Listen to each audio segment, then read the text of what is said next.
আসসালামু আলাইকুম সুপ্রিয় চাকরিপ্রার্থী ভাই বোনেরা, আপনারা সবাই কেমন আছেন? দীর্ঘ প্রতীক্ষার পরে বাংলাদেশ পুলিশের যে 4000 ক্যাডেট এএসআই নিয়োগ ছিল সেটি প্রকাশিত হয়েছে।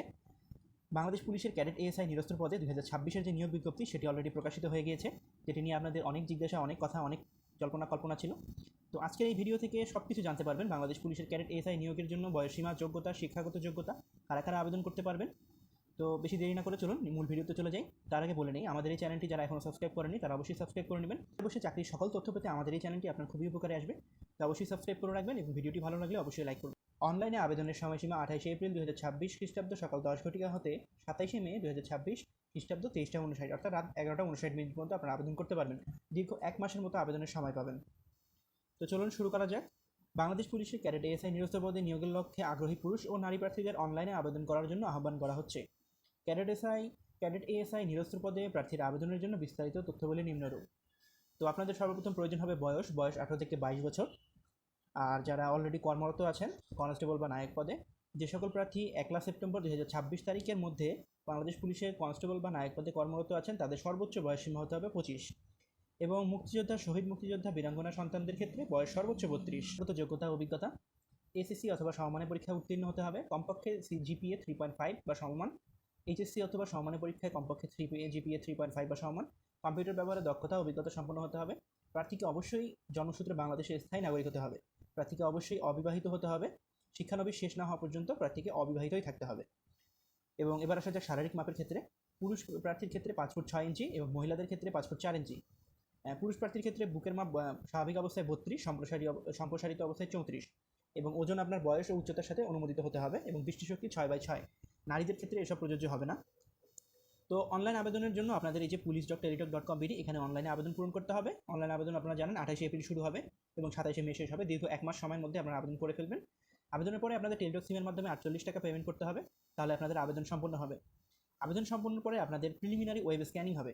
প্রিলিমিনারি ওয়েব স্ক্যানিং একটি পরীক্ষার মতো, যেখানে অনলাইনে আপনার রেজাল্ট, মার্কশিট সব কিছু মিলিয়ে আপনাকে একটি নম্বর দেওয়া হবে। সেই নম্বরের ভিত্তিতে আপনি উত্তীর্ণ হলে আপনাকে মাঠ পরীক্ষার জন্য ডাকা হবে। তো মাঠ পরীক্ষার জন্য ডাকার আগে আপনাকে এসএমএস দিবে। সেই এসএমএস থেকে আপনারা ইউজার আইডি পাসওয়ার্ড ব্যবহার করে অ্যাডমিট কার্ড ডাউনলোড করে নেবেন।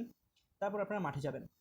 মাঠে আপনাদের শারীরিক মাপ ও কাগজপত্র যাচাইকরণ করা হবে। সেখানে কাগজপত্র প্রয়োজন হবে। সেখানে টোটাল 7টি ইভেন্ট হবে, যেমন দৌড়, long jump, high jump, push up, sit up, dragging, rope climbing.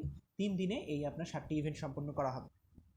তো শুরুতেই আপনার প্রথম দিনে কাগজপত্র যাচাই করা হবে, যেখানে অ্যাডমিট কার্ড, আপনার যে অনলাইনে অ্যাডমিট কার্ড দিচ্ছে সেটি 2 কপি নিয়ে যাবেন। শিক্ষাগত সনদ যেগুলো আছে আপনার সার্টিফিকেট, সেগুলো সব মূল কপি নিয়ে যেতে হবে।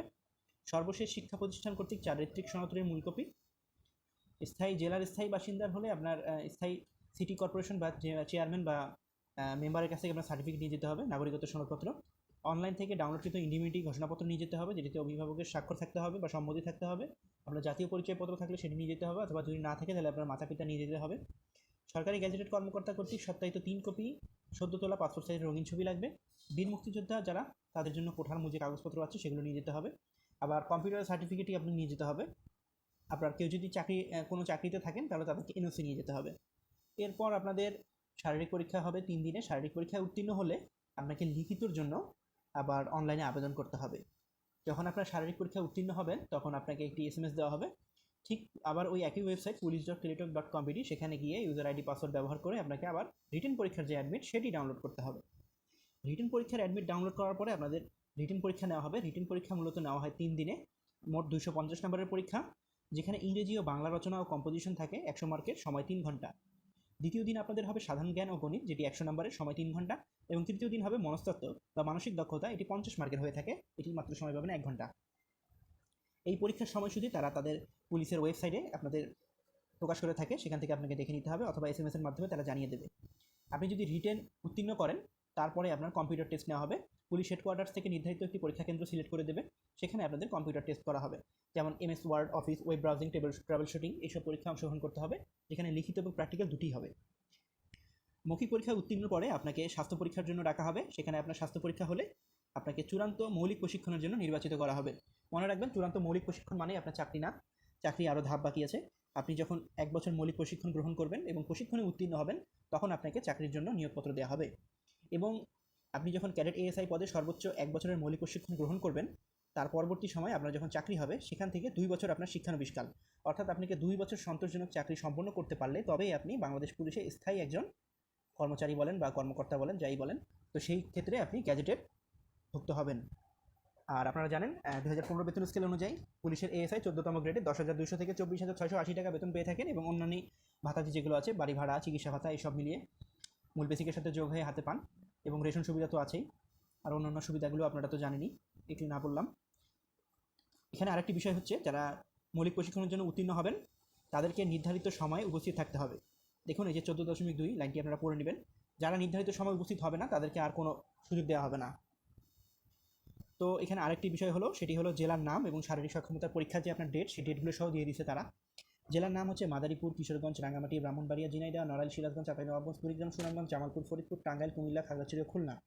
এই জেলাগুলোর পরীক্ষা হবে 18, 19, 20 জুন সকাল 8 ঘটিকায়। পরবর্তীতে সাতক্ষীরা, নওগাঁ, জয়পুরহাট, পঞ্চগড়, হবিগঞ্জ, নেত্রকোনা, ঢাকা, রাজবাড়ী, ফেনী, লক্ষ্মীপুর, চুয়াডাঙ্গা, বগুড়া, দিনাজপুর, সিলেট, ঝালকাঠি ও পটুয়াখালী 21, 22, 23 জুন সকাল 8 ঘটিকায়।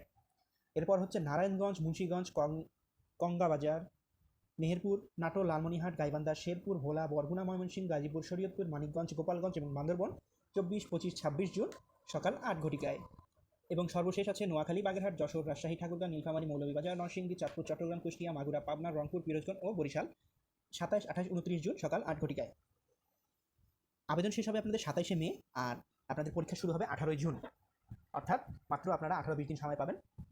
তো পুলিশের এএসআই চাকরি পাওয়াটা কিন্তু খুব সহজে হবে তা না, এখানে অনেক কম্পিটিশন হবে, আর এই ধরনের ক্যাডেট নিয়োগগুলো একটু কঠিন হয়ে থাকে। তো আপনারা ভালো করে পড়াশোনা করেন যারা চাকরি পেতে চান। আর কোনো কিছু জানা থাকলে অবশ্যই জানাবেন এবং চ্যানেলটি সাবস্ক্রাইব করে যাবেন।